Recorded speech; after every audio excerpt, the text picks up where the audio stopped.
now beat Luck 5 times in a row. This one appears to be extra sweet, being the Deflategate rematch. Skip, how much satisfaction will Brady take from this win? More than you? That's a good question, actually. I didn't know that was going to be the question. Yeah, I added. Stephen A., I believe that Tom Brady took a huge amount of satisfaction from what he and his team achieved last night, and he's not going to show you 1 ounce of it. I believe he knew going in it was going to be much tougher than most people thought it was going to be. And I believe that going in, he did not want to make this his team's Super Bowl crusade game against the whistleblowing, sorry Colts that they were. I believe that he knew, yes, they were, the sorry Colts, but he knew all he needed was a W because guess what? Division rival Jets loom next Sunday. So he didn't want to get too high for this, even though his numbers say that he was quite ready for this because he goes 23 of 37 with, count them, 4 drop passes. 4 drops. He throws for 312 yards that easily could have been 350 yards. 3 touchdowns and 1 interception that was the most unfair interception, quote unquote, I think I've ever seen because obviously he hit Julian Edelman right in the hands and it's this and up in the air and it goes for a pick 6. And remember, he showed you, and he mentioned after the game that he showed you some pocket movement that you don't always see from the guy that is often ridiculed as the unathletic dork that a lot of people think that Tom Brady is. And I thought he was masterful in the pocket and occasionally moving out of the pocket last night. You're not going to give him that, but he was. And that was after he lost his 2nd left tackle. Most teams couldn't overcome this. 2 left tackles gone in back-to-back weeks. Are you kidding me? You throw some kid in the game who's never even played, they move him to right tackle, and then they just try to figure it out from there on. So sometimes Tom Brady is literally running for his life, but you don't know that because he's quicker and more athletic than most people give him credit for.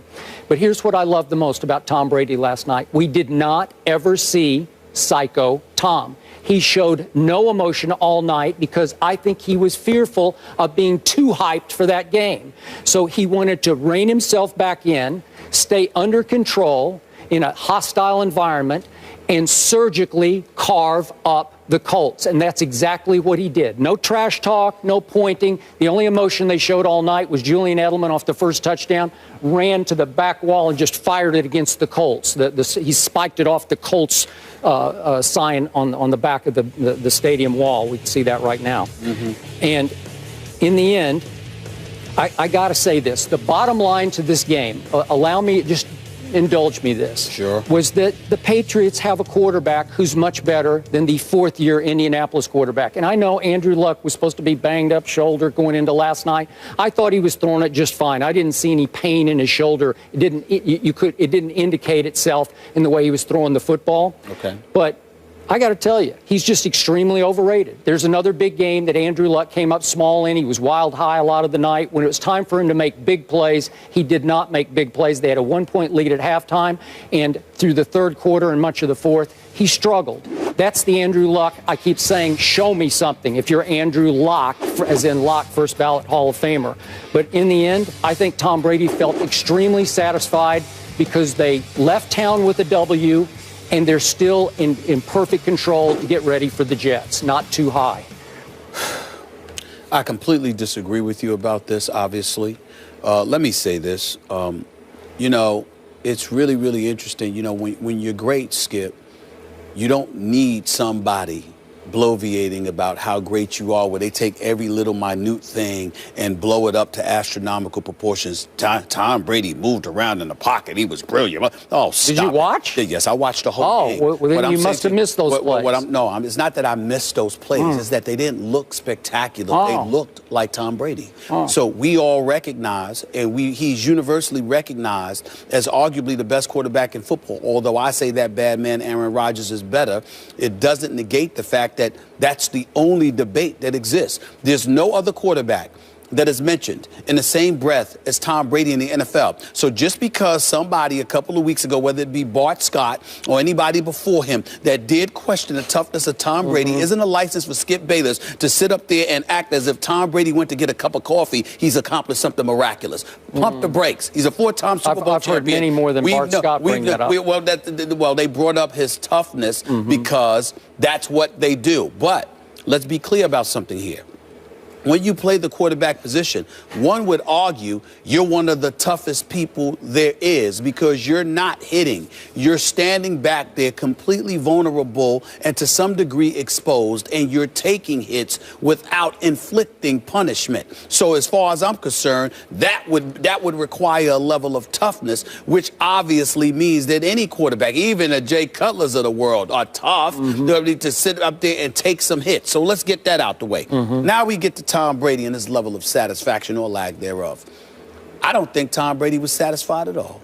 You think that he was incredibly satisfied, but he's not showing it. I don't think he was satisfied at all. I'm going to go along the lines of his daddy. You understand? Tom Brady's father, who talked about how he wanted his son to put up 60. Well, that doesn't mean his son wanted to put up 60. Really? Right? Really? You're going to sit up there with a straight face and say that? You're going to sit up there and say that Tom Brady didn't want to put up 60? Well, I don't know how realistic it was to put up 60. I'm not saying, we're not debating the realistic proportions of it all. What do you want to put up? Of course. You want to put up exactly. 80. Well, that's what his daddy said, all right? So don't refute that. That's obvious. He wanted his son to put up 60. Tom Brady probably wanted to do the same. I think that Tom Brady wanted to annihilate the Indianapolis Colts last night. I think the fact that the game was as competitive as it was a disappointment to Tom Brady. I think that Tom Brady wanted to do to Indy what they did to Buffalo over the first 3 quarters in week 2. I think it was that kind of momentum, of motivation that was internalized. And I think the fact that the game ended up being far more competitive, that the Indianapolis Colts, to their credit, which surprised me, raised up and said, we know y'all are coming for us, and stood up like men for the first time against the Indianapolis Colts. Because let's face reality, they didn't look like men going up against the Indianapolis Colts. I'm sorry, going up against the New England Patriots the previous 4 encounters. But they showed up like men last night and competed and fought. And their coach put them in a bad spot with that ridiculous fake punt call, which we've already debated. I think Tom Brady wanted to annihilate them. I think you could see it in his press conference after the game. You could? Well, I couldn't. That's what I felt. Well, you must be. That's what I felt. Mind reader. I look. Well, are you? No. Well, I mean, you look at people's and their body reactions. 1 minute you're a lip reading expert, another minute you're a body language expert. What did you see in his press conference? What I saw in a press conference was a guy frustrated. No, I didn't say that. I didn't say that. You don't. This is first take. You're not allowed to put words in my mouth. I do think that that's for where myself. You're heading, though. No, I think that I saw Tom Brady standing up there last night, and I saw an individual that just wasn't thoroughly impressed. He walked away with the win. He's happy about that. They're undefeated. That's the bottom line. But I really believed that he wanted to annihilate these boys. And the fact that they did not last night, I thought he walked away as somewhat disappointed. Did he do everything in his power to annihilate? Yeah. Did he play well enough to annihilate, right? Yeah, I'm saying it's a team effort. But I'm saying he wanted to annihilate. Okay. He wanted a blowout. But he couldn't be upset with his own performance. No, I didn't say that. Form. I just said, what did I say? Well, I don't know what you said. Well, then I'll be quiet then. Because clearly you don't understand me. I did say on several occasions he wanted a blowout. Yeah. How you don't understand that language is beyond me. I did say a blowout. So how, did I not say that? How frustrated could you be if you played your A game and the score was close? You want to blow somebody out, Skip? You can't understand that? That you want to blow somebody up, that you want to demoralize them, that you want to stick your proverbial foot on their proverbial throats and stomp them into the ground for all the negative publicity they brought your way? The fact that the entire offseason we weren't talking about you as a Super Bowl champion, that instead we were talking about you and Deflategate? You trying to tell me? I'm saying, what? Tell me, you can disagree all you want to, but tell me what is difficult to comprehend about the fact that the man wanted an annihilation. He wanted to see your head down in the second quarter and the third quarter. He wanted to see you blown out. He wanted to see you beat down. He wanted to stomp you into the ground and embarrass you. How is that difficult to understand that he could have wanted that? Okay. How is that? Because if I knew it was going to be a close game, trust me, he knew it was going to be a battle. Okay. So the Patriots average just to win. The Patriots sitting up there. What was the average score they beat Indy by? 48-17. 48-17. Yeah. So 48-17, but he knew it was going to be he knew it was going to be a tight game. Because they're going to play what you just said. They're going to play with their pride. They're going to play like men. They're going to play to not be embarrassed. That's what they're going to do. And their coach embarrassed them. I've seen Rex Ryan bloviate and brag about pride and manhood and everything else that you wanted to sit up there and throw in an opponent's face, and Tom Brady go out there and annihilate them. Yeah. I've said, well, Tom Brady throughout his career has beat down plenty of folks who swore they would be ready for the Patriots, and they are ready. So all of a sudden, the encyclopedia on Tom Brady all of a sudden forgets that that doesn't apply to Tom Brady now. Here's why he took such satisfaction. Did you see what his coach did after the game as Tom Brady was leaving the field? I did not. Okay, for the first time that I can ever remember, maybe it's happened once before, but I don't know it, Bill Belichick went after Brady as he left the field to give him a quick hug. Well, he doesn't hug his quarterback on the field in front of the cameras unless it's a very special thing that has just happened. So he went and hugged him because he knew Tom Brady had done everything in Tom Brady's power to extract revenge on the Indianapolis Colts. And he did his part. He couldn't do any more. Their defense gave up some plays. They had this, they had that. They had the unlucky, they got some unlucky bounces on the pick six. But Tom Brady played a special football game without he's down to his third string left tackle, and you're not giving him any credit. I didn't say I didn't. First of all, I said nothing about not giving Tom Brady any credit, and I don't recall saying that Tom Brady didn't do his part.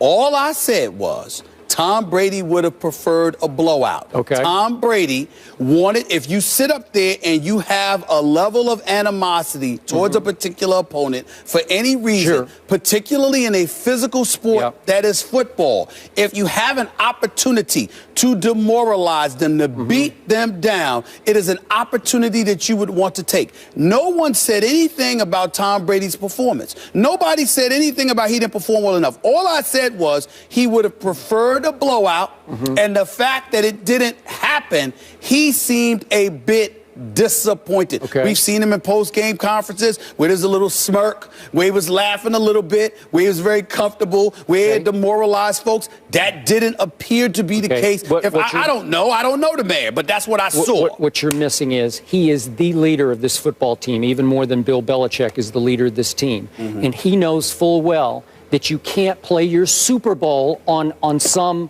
mid-October, late October Sunday night with the Jets coming up, unless you have a bye week. Maybe he would have been a little more emotional and demonstrative if they had a week off. But it's going to come quickly because they got to travel back on a late Sunday night game. Here come the 4-1 Jets. We're going to talk about this game a little later in the show. But trust me, that whole team was coached after the game to say it was just another game. It was almost laughable how everybody interviewed, Edelman, Gronk, it's just another game. Don't get too high or too low. The man was emotional in training camp. He was emotional in the preseason. He was emotional in the season opener. He was emotional against Buffalo. He was emotional against Jacksonville. But all of a sudden, he was reserved. We know they were coached. We understand that. We get that. These are the New England Patriots that we were talking about. I'm not debating that. I don't know the man. I don't talk to the man. All I'm saying to you is that based on the Tom Brady that I know, that I have watched throughout the years, I think he was disappointed because the victory wasn't as lopsided as he is accustomed to inflicting when an opponent annoys him. That is undoubtedly so because we have seen how he has reacted when challenged in the past. And I say if he had missed 7 or 8 passes and thrown a couple of picks and played the way he did against the Chiefs in Kansas City when they fell to 2-2 last year on Monday night, remember that? Then he would have been very frustrated and disappointed after the game. But you think he's very satisfied? Yes. Not so much. Would have liked more of a decisive win. Got the victory, right? 2009, the last time the Colts beat the Patriots, so Luck didn't get the monkey off his back, but Cam did. Cam Newton goes Superman against the Seahawks in Seattle, but did the Panthers win it?